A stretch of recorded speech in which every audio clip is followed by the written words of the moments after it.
Welcome back. WNST, Towson, Baltimore, and Baltimore Positive. It'll be Hollywood Positive next week as we head out. And by the way, Don Muller's going to join me here. This is the Recon. Last week we did death penalty. This week we'll do, I guess, how the NFL is not hiring black coaches. But I'm going to be in LA all next week. And I got to tell you, man, I had a real problem.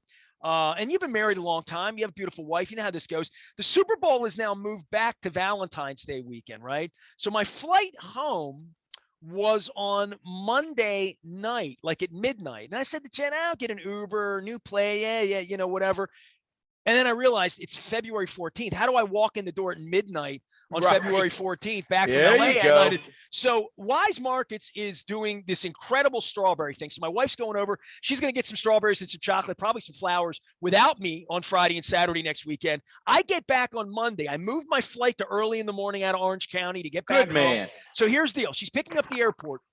And she says, hey, let's go over to the Beaumont or over to El Guapo for Valentine's Day. And then I find out that State Fair, and I'm wearing my State Fair shirt, they're going to have their Portales menu, which I never participated in. I was going to tell you, Portales menu. How many? Did you eat a Portales? Because I never did. I only know the legend of Portales, right? I loved Portales. Well, they bring their special romantic Valentine's night menu back right? So here's the deal. I got to call Evan and let him know that we're having, and Evan doesn't know it yet, we're having Valentine's night dinner at State Fair because we want to have the Portales experience. I want to see my wife in 9 days. I'm back from LA. And even though you think I'll have a tan because it's 82 degrees there every day, I'm going to be in a convention center probably talking about, quite frankly, what you and I are going to talk about, which is race in the NFL, ownership, white, black, it never ends. And blackballing, because that's about to happen too. It's called blackballing. If it's not called whiteballing, it's called blackballing. And all of that is welcome to LA, Matthew Stafford and Joey Burrow. Let's go play a football game, right? Well, a couple of things there as we get ready to roll with the Recon. Number one, you better call Evan today, because when they advertise the Portales menu is coming back, particularly for Valentine's Day, that place will fill up and people will be lined up hoping. I'm texting him right now. I need Valentine's. Yeah. Literally, I've got my phone. I need Valentine's Day. So I'll let him know. So thank you for that. I appreciate that. There you go. I make a lot of things. I don't make reservations. I just don't. Right. I'm not good at that. So there you go. Jen will be happy. You will be happy. And, you will not be disappointed. Nestor, there's so much. We're only again going to scratch the surface as we come on the air today. It never ever fails. It is. I could almost say, if you want to be sure there will be some breaking news, look at when the Recon will record. There will be breaking news because I'm getting ready to walk in and hook up the computer, and sure enough, there's President Biden and Vice President Harris watching an operation in Syria. And again, the outstanding men and women. Is it still a big deal when we kill people over there? Well, I think it's a. It is, but it isn't, and it is, but it isn't. We have terrorism here. That's well. I think we can walk. As my mantra, we can walk and chew gum. Dude, I'm not going nationalistic with you. I'm just saying, to me, we have real. Yeah. It's nice that we do that, and we grow, and let's. Well, I think it's more than nice. I mean, I think it would be a huge mistake on our part to ignore the ISIS threat that still exists around the world. We have to be vigilant. Again, I think that the men and women of our armed forces are just excel at what they do. And by all reports, they took out ISIS leader Abu Ibrahim Hashani this morning, that there were no American deaths. We had to blow up a helicopter, evidently, very much like we did in the bin Laden raid. But again, unfortunately, evidently, if you believe early reports, and again, it's sort of always like the fog of war reports, they will change. But evidently, this terrorist leader blew himself up and his family up. I mean, there are no words to describe that kind of extremism. So I think that's a big story. I think the American people are comforted to know that we don't let our guard down. And, that happens as we come on the air. As you mentioned, all this week, the past few days, you will be, my goodness, will you be talking about it next week at the Super Bowl? This Brian Flores lawsuit, maybe to be joined by Hugh Jackson. When it came out, I contacted our friend John Feinstein and I said, my goodness, how important is your book now? And for those of you listening, if you did not hear last week's Baltimore Positives, go out into the vault, go on wherever you get your podcast, go to baltimorepositive.com, pull up John Feinstein, Raise a Fist, Take a Knee, where he talks about the racism in the NFL, really throughout sports. Well, Marvin Lewis was on my timeline immediately in the morning, right? And Marvin and I are close. Sure. So this is not, I knew all about this sham. And I remember Marvin and I were very, very close at that time in our lives. He lived here. We were on the phone every day when all of that was going on. And he even said to me, I'm going down there, but they're hiring John Fox. And I couldn't believe that he didn't get hired. Remember, he came back and coached here. Tampa screwed him, right. Really. The Gruden thing. We're going back 21 years now. We're doing ancient history for a guy who had a job for a decade and a half in the league, but every fourth year, he made far less money than all the other coaches because that was a Mike Brown thing to pay people less. That's how Marvin kept his job, by taking less money, like sort of kind of, right? And where we are now, where Mike Tomlin and I have had these conversations as well, especially in regard to how racist people in Pittsburgh call for his firing every year. I remember one year drinking with him on the lawn. He won 14 games that year, and they wanted to fire him.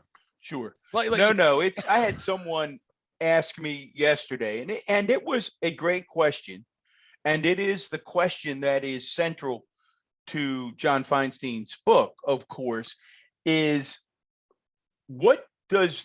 how does this racism rear its head? And the question that was put to me was, do you really think there's a decision about race involved? And I said, it's a great question, because I think it is much more subtle. And it is what John writes so much about in his book, that these 32 owners are a group of very wealthy, entitled white men who hang around with other wealthy, entitled white men. And their comfort level with African Americans is just at a very different place. They don't come into the city much. They do not. They live in gated communities, and they would tell you that they're not. And I believe, Nestor, this is the thing that makes race so complicated in the United States.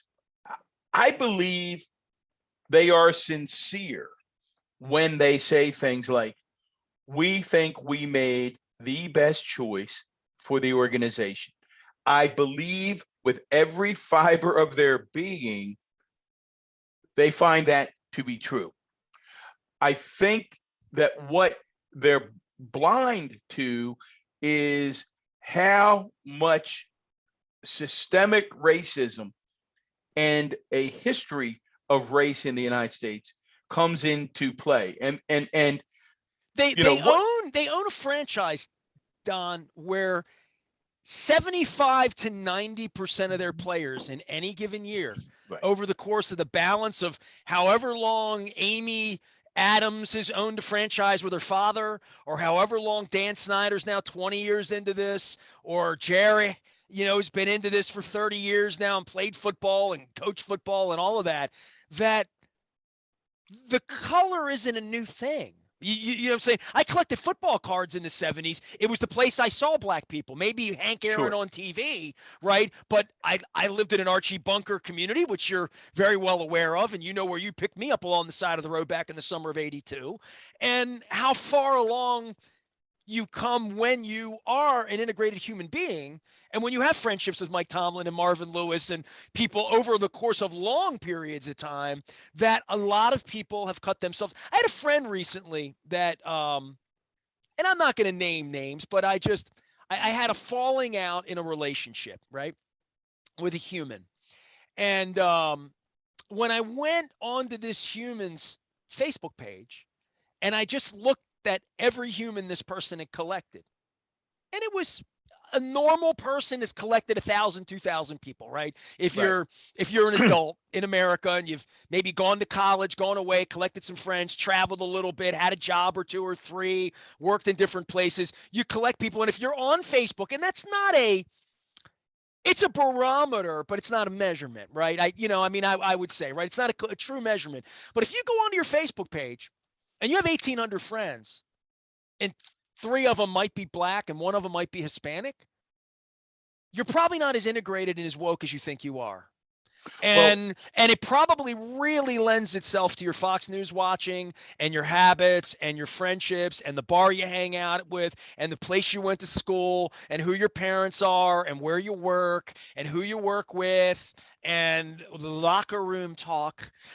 Right? So there's all of that, but there really is an issue where we all think we're as integrated as everybody else. And to your point, when you see Jerry Jones there, you really have no idea till you've been to his home in Dallas how state of the union these cats are and how many valets they have and handlers they have and how many gates that are set up. And some would say that about politicians, Don, right? To some degree, how many levels it takes to get an audience with Mr. Big, Miss Big, whatever it is, that you live your life differently. And these guys, Don, I've watched it for 20 years going to these owners meetings. They come in, their private jets, the people they're with, like all of that. And then when it comes down to them to pay $10 million a year to a coach, they want that coach to be white because they're white. No, it's a comfort level. Nestor, you mentioned levels of whether or not as a society we are as integrated as we think we are.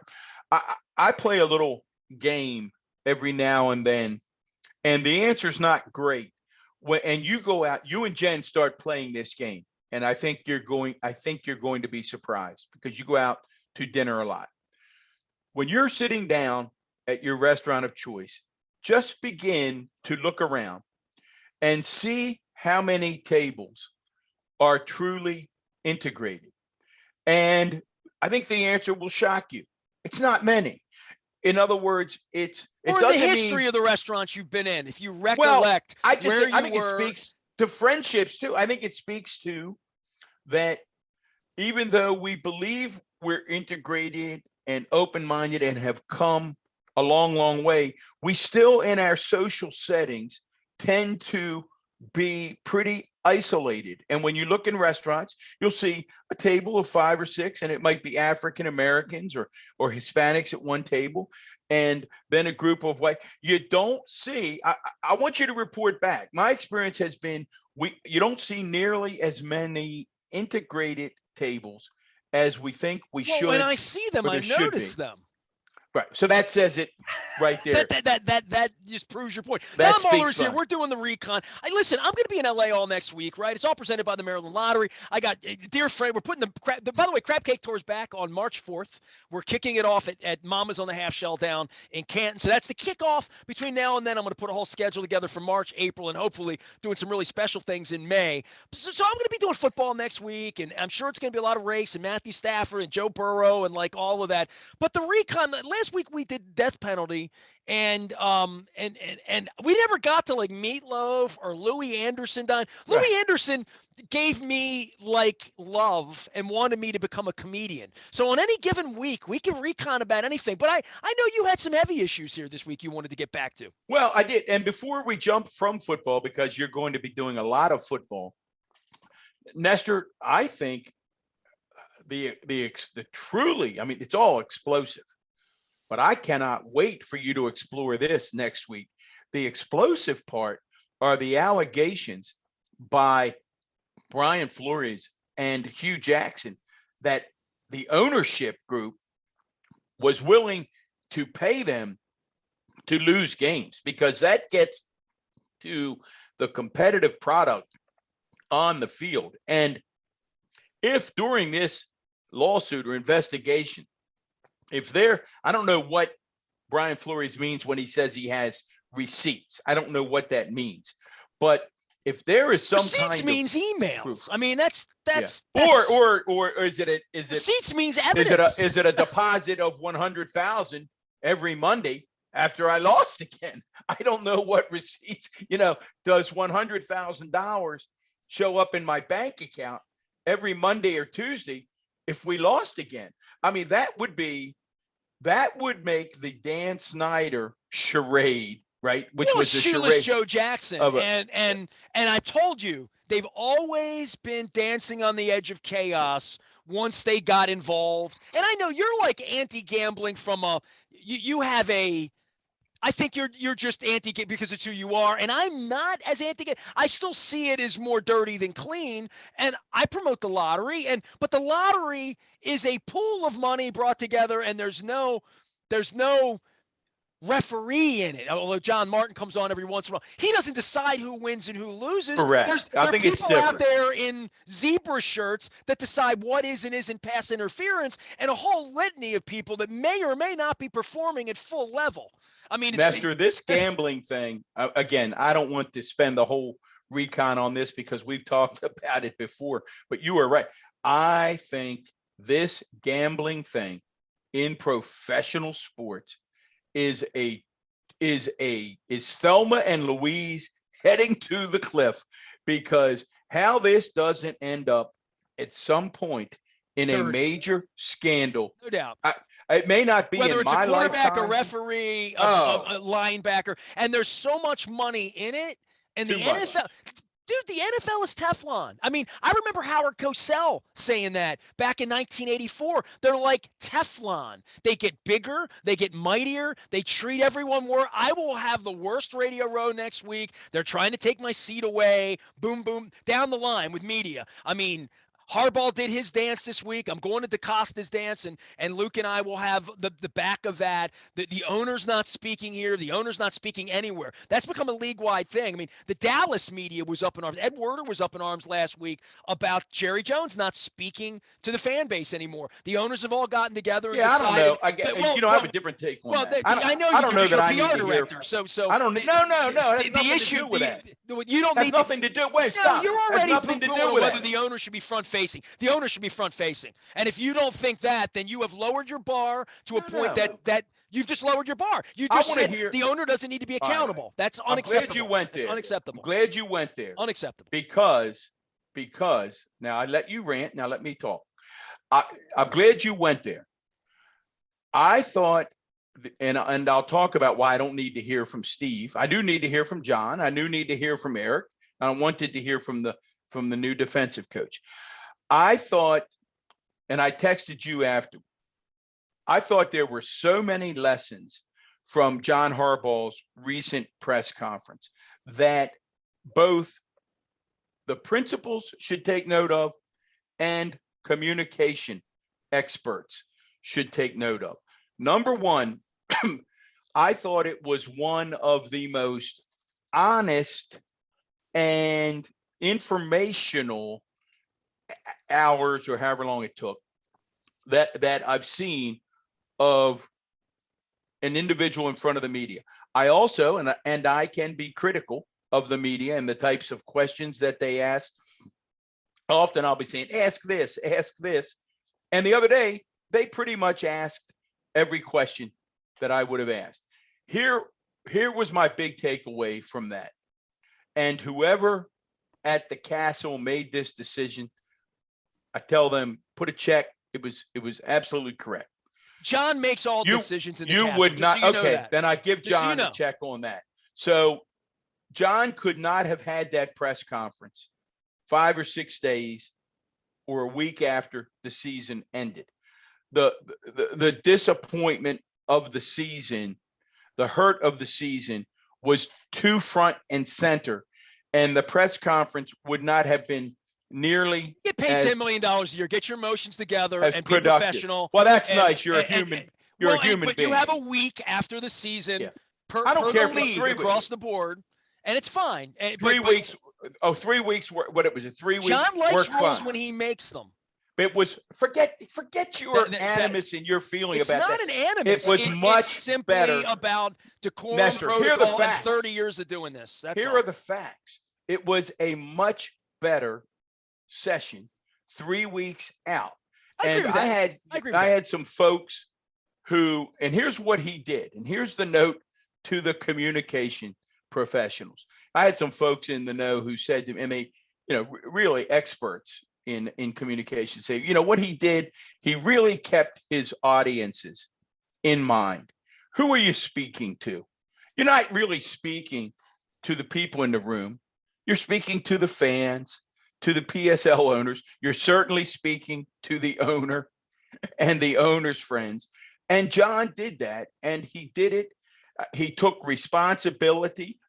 He did things because he had some time to look in the rearview mirror. So the lesson for all PR types, sometimes let a little dust settle, and then you're going to be much, much more productive. Now, in terms of Steve, what do I want?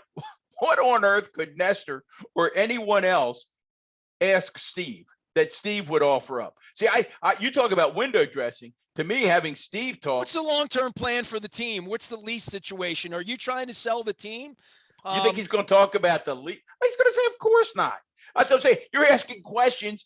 I could answer them. I could play Steve. You want to play that? You want to play? I'll play Steve. You ask me. You're playing what you play every week, which is the PR director. No, that's the way you think. You're there to protect Steve because Steve would be paying you to do the job to protect him. My point is, Steve should be front-facing as he was the first dozen years of his ownership, and he should be front-facing for an hour and show up, fly in from the Bahamas, get his passport checked off, and answer questions for an hour. We plan to be here. He's got a $3 billion entity right now. There's nothing. Exactly. And because he is one of the best he makes owners, the rules. He allows his people to make decisions. Therefore, he's not going to have an opinion. He's not going to stand up there and opine on offensive strategy. Don, he's done that many, many times. He did it every year. And it's never, it's not, you don't really gain anything. You'll gain something when Eric speaks. You'll hear from Eric. What do you think? Do you agree? What do you think the strengths of the team? I think Eric's press conferences have been just horrific since the beginning of his he's changing the way he speaks as a general manager. I don't get as much out of Eric. So it'll be interesting. And again, we're taping this before. Luke and I will discuss this next week. I don't get as much out of Eric. And again, we got nothing out of Ozzie really much at all. Ozzie hated it. Ozzie never did it. You're not supposed Ozzie did it once a year. So you're not supposed to tip your hand as a general manager so that the other 31 teams can see. You are going to choose your words carefully. It doesn't make you a bad. If you didn't do that, it would be malpractice, right?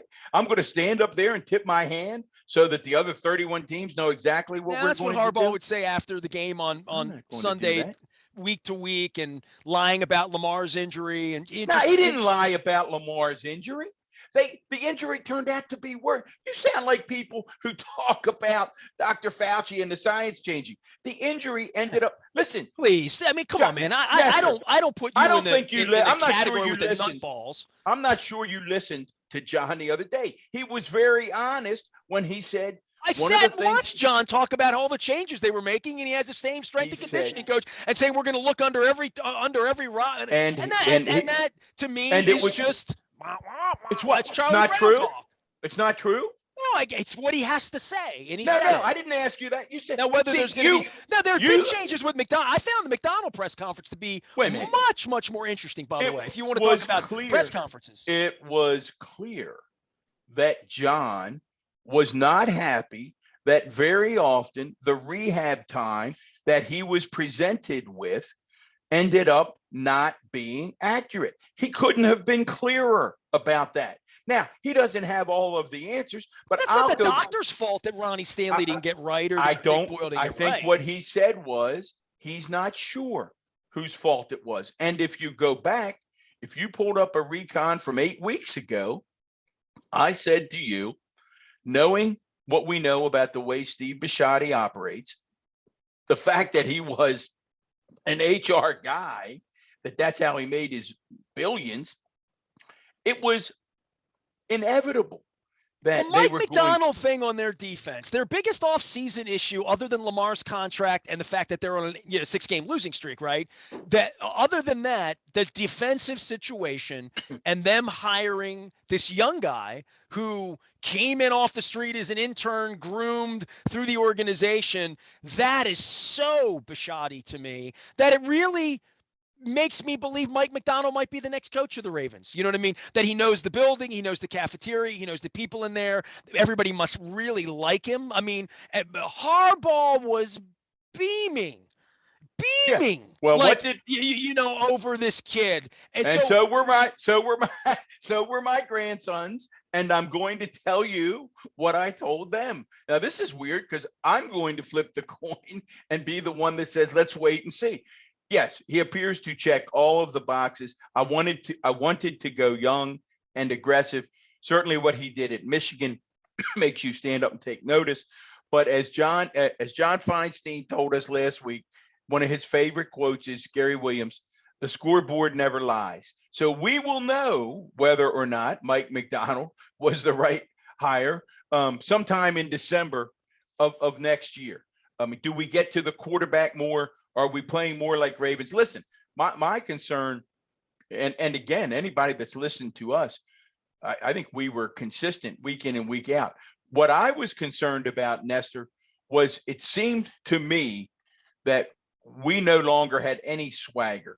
We just didn't have. I watched these playoffs. Now, again, these games have been legendary, I guess, as Neil Patrick Harris would say on How I Met Your Mother, legendary games. But when I watch these teams fly to the ball and light people up and make quarterbacks' life hell for the entire game, I was sitting there and I'm going, whoa, oh my goodness, do we have a long, long way to go? So I think it's going to be fun. You're going to have a lot to talk about. The other sport, as we walked in here today, I was the other sport in town that won't be playing for a while. I saw the Orioles were just ranked fourth best farm system out of all the major league teams. And that's amazing when you consider that when Elias came here in 2019, they were 22nd. So that's encouraging. And here's a little stat. You're the stat guy. Didn't realize this. Why that matters?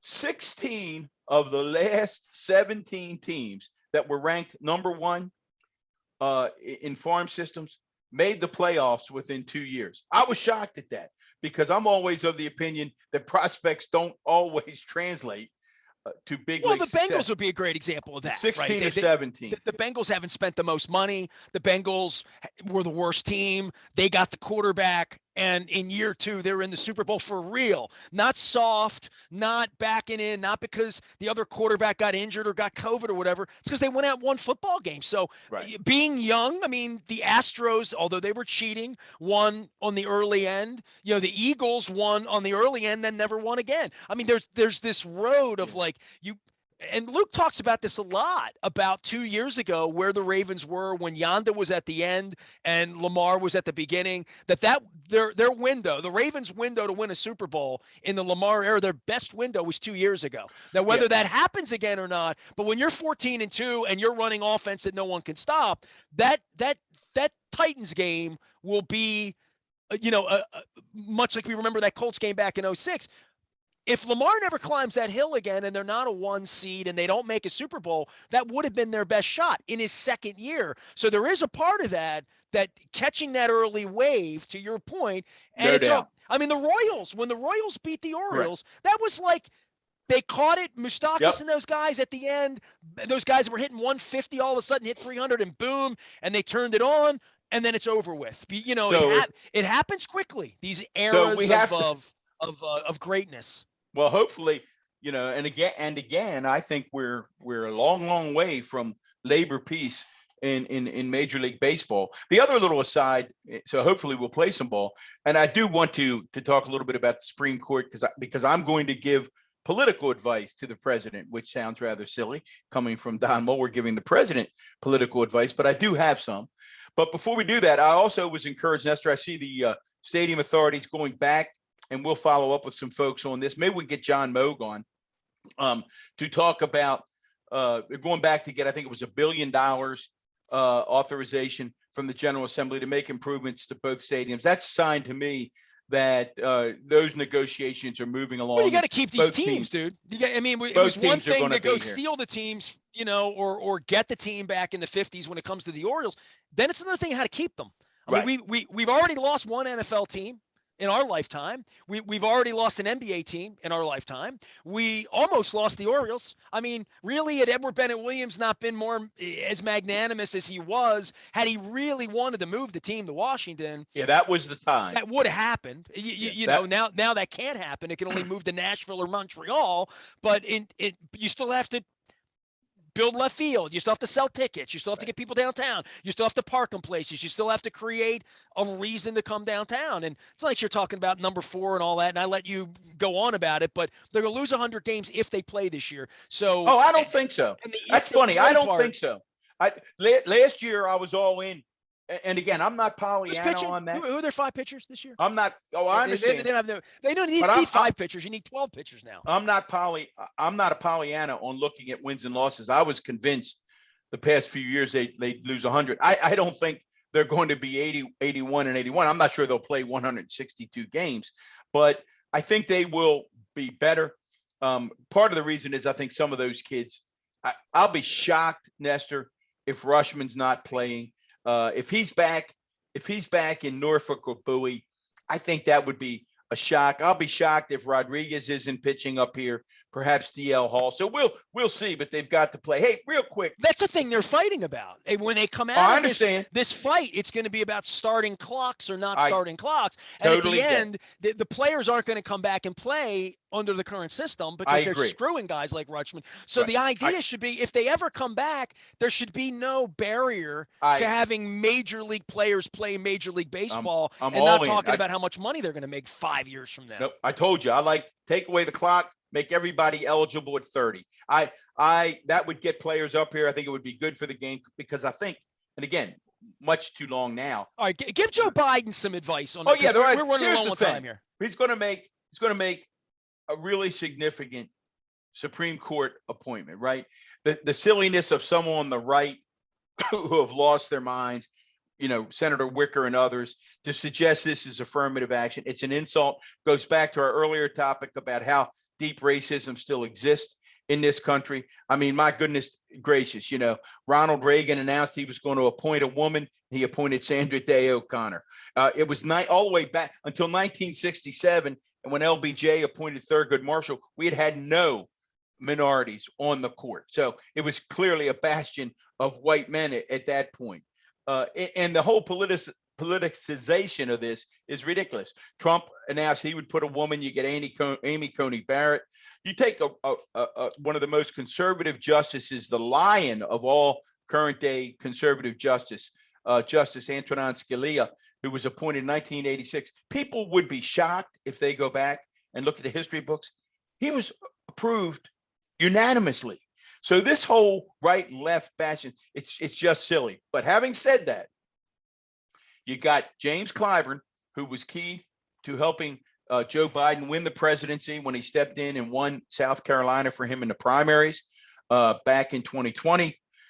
You've got the 2 South Carolina senators, Tim Scott and Lindsey Graham, both singing the praises of South Carolina District Court Judge Michelle Childs. And as I said, there are probably 10 or 15 outstanding African-American women. But as I said to my wife the other day, stop the presses. Lindsey Graham, on every list, Michelle Childs is in the top 3. So you've got Lindsey Graham and Tim Scott singing her praises. There are times when you say, while there are other qualified candidates, let's take a win, a bipartisan win, and get out of Dodge.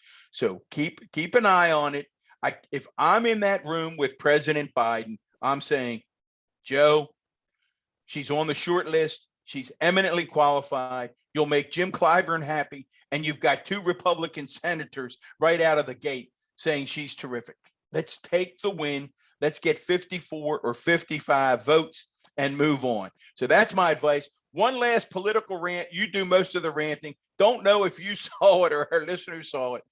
The senator from the Midwest, Josh Hawley, this morning said that we should just stop making any fuss over the Ukraine. We should stop trying to support Ukraine's entry to the NATO, and just stop leaning on Russia the way we are. And as Adam Kinzinger came out and said in very Nestor way, Josh Hawley may be one of the most reprehensible human beings on the face of the earth. But now the Tucker Carlson, he's a traitor Josh on the Hawley, face of it. So yeah. Josh Hawley, Tucker Carlson wing of the Republican Party are now aligning themselves with a former member of the KGB in Vladimir Putin. They are indeed the KGB party. And with that rant, have a great time in LA. All right, it'll be 82 outside. It'll be probably chillier than that inside. I'm still packing my long johns because the winter has been wintry around here. We're And gonna get back for Valentine's Yeah, Day. we'll be at State Fair on Valentine's Day. Evan just said he could take care of the table during the segment, so we're good with that. There you go. And with that, appreciation to our friends at Wise Markets, the Maryland Lottery, our friends at Coons Ford, everybody, Liberty Pure Solutions for sending us westward. We're going to be talking about all of our great sponsors. We're going to be putting the Maryland Crab Cake Tour back into action on March 4th at Nacho Mama's and Mama's on the Half Shell down in Canton. I'll be telling you more about that. And guest, and more guests. A Hall of Fame week next week at the Los Angeles Convention Center for Super Bowl 56. That's LVI if you're Roman. I am Nestor. He is former Baltimore County Executive Don Moeller. That was the Recon. And we are BaltimorePositive.com.